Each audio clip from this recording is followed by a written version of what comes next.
You all may remember this post on the Doom subreddit that went viral a little over 2 years ago titled Doom Eternal OST Open Letter. This was written by Marty Stratton, who was the executive producer on Doom Eternal and is now the studio head of id Software. Long story short, it detailed the botched release of the game's OST and essentially placed all the blame on Mick Gordon, the composer behind both Doom 2016 and Doom Eternal's music. And I, like I'm sure plenty of you, completely gobbled it up. After all, it's a well-articulated article and uses plenty of exact examples of what went wrong. So really, the only issue would be if the majority of the letter was a complete misrepresentation of the actual circumstances that transpired. Oh. Yeah, Mick Gordon released his direct response today, November 9th, 2022, over 2 years later. Now, I'm not here to straight up tell you what to think on this matter. I'm sure plenty of other channels are already doing that. But the whole statement is like a 30-minute read and it goes by in the blink of an eye. Trust me, just go read it. That being said, if you don't want to do that, the gist of it is, as per Mick Gordon's own TLDR, he still has not been paid for over half of the music used in the game that he solely created. The Doom Eternal OST was announced before he was even aware that it was going to happen, let alone before he had signed any contract. Seriously, just think on that for a second. He did not approve of the OST's release date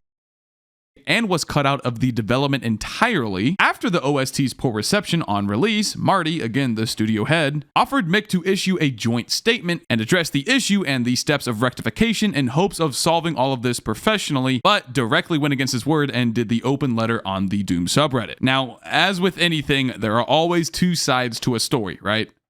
But guess what? This was the first side.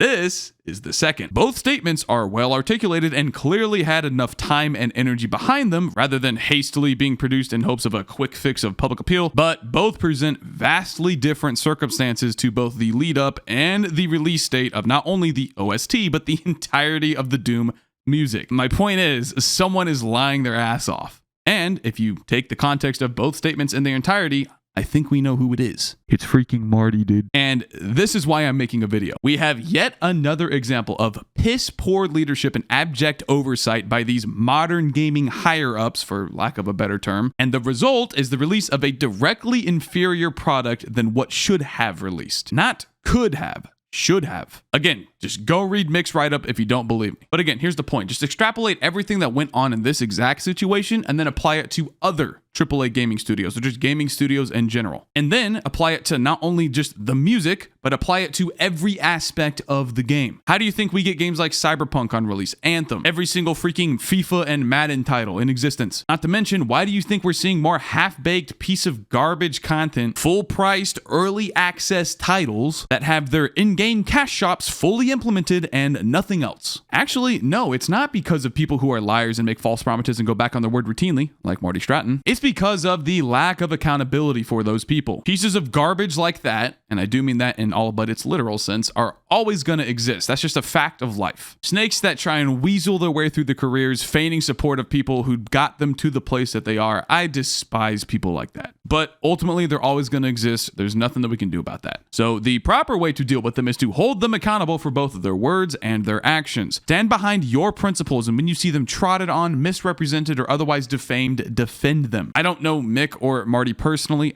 obviously, but I don't need to, because I and you have a way to influence the outcome of this situation and any others like it: your wallet. We are consumers. id Software is a business. We are consumers. Businesses exist to provide products to consumers.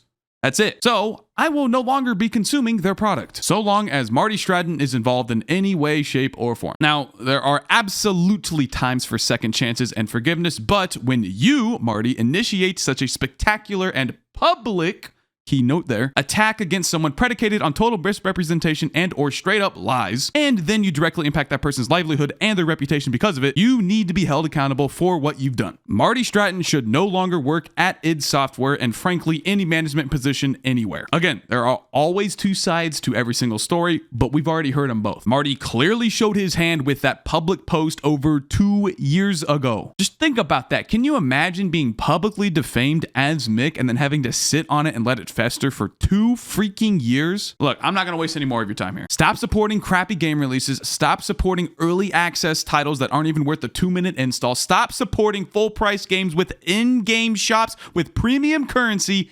And for the love of God, stop freaking pre-ordering games.